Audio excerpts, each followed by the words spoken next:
The topic of patriotism and ideology has always been complex and multifaceted.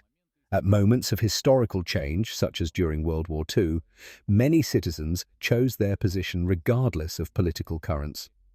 Patriotism was not always on the same side as a certain ideology, and even those who did not accept Bolshevik ideas found themselves on the front line, defending their native land from the Nazis.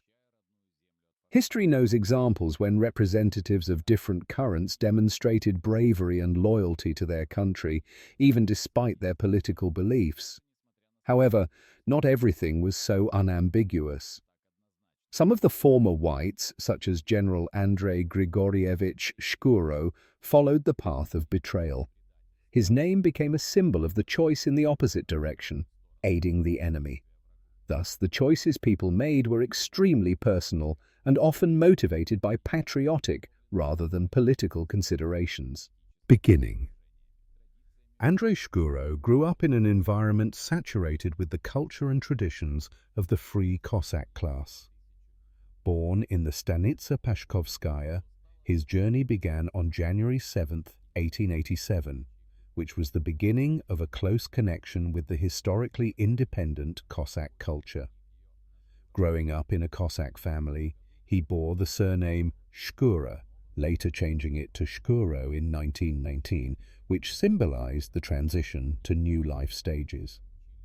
Andrei was educated at the 3rd Moscow Cadet Corps and the Nicholas Cavalry School, which gave him a solid foundation for his future military career. At the service in Kars, he first showed his strategic savvy and leadership skills. Boldly and decisively fighting Persian bandits, he established himself as a talented military commander. Shkuro met the First World War with his inherent bravery and endurance. He repeatedly distinguished himself in battles, receiving awards for bravery.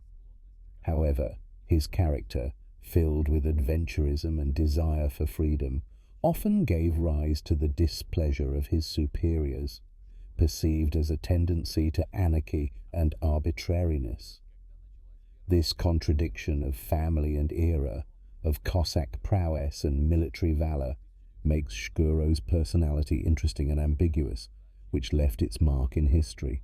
The legendary Wolf's 100. When World War I began, Shkuro was sent to the Western Front, where he proved himself in the Battle of Galicia. In 1915, he created a special Cossack detachment, which was engaged in sabotage and reconnaissance behind enemy lines, destroyed enemy communications. This detachment became known as the Wolf 100, with the symbolism of the wolf. Until the end of the war, Shkuro and his wolves moved from one front to another, from the southern Carpathians to the Caucasus, acting against the Turks. Their successes were legendary, but they were famous for their drunken antics even in their own camp, which was mentioned by Wrangel himself. White partisan. In his youth, Shkuro was interested in leftist ideas, but in the Russian Civil War he strongly sided with the Whites. He rose to the rank of lieutenant general and commanded a corps in their ranks, preferring semi-guerrilla methods of fighting with reliance on the Cossacks. Although Denikin, his official superior, was wary of him, and Wrangel did not tolerate him at all, Shkuro enjoyed considerable popularity among the affluent Kuban Cossacks. His corps operated in the Kuban, Stavropol, and Ukraine.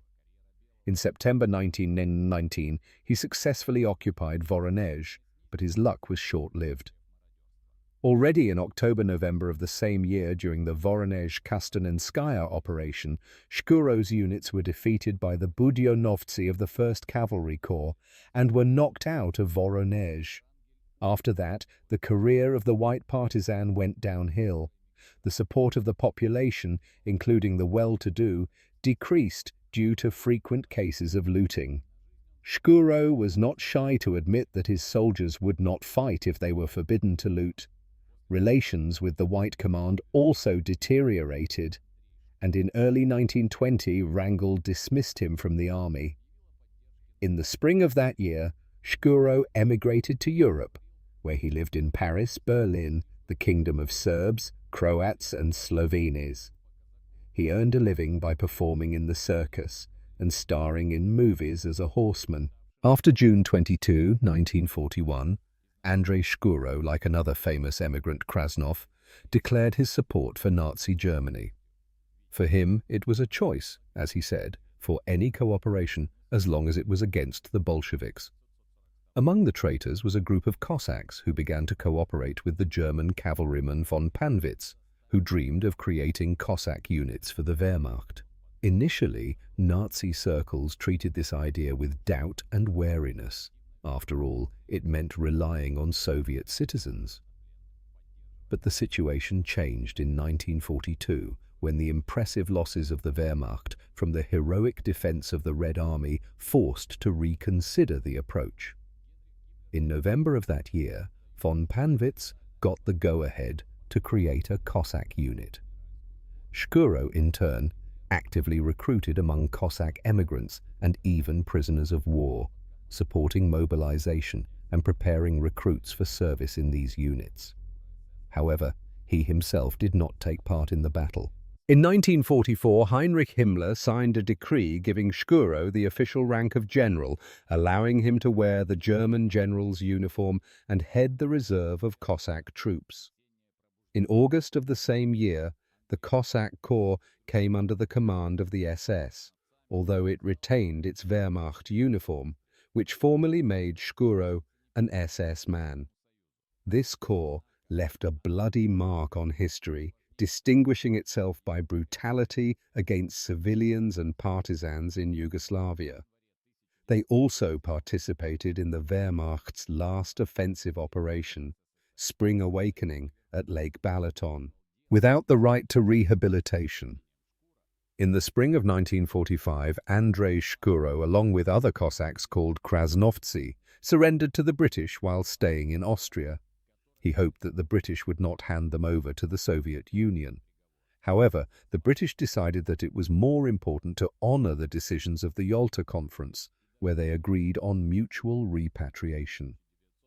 In January 1947, the Krasnovtsi, including Shkuro, were handed over to the USSR. The Soviet Supreme Court tried the case, and almost all but Shkuro, such as Krasnov and von Panwitz, were found guilty of war crimes. The death penalty awaited them, which was carried out in Lefortovo prison immediately after the verdict was announced.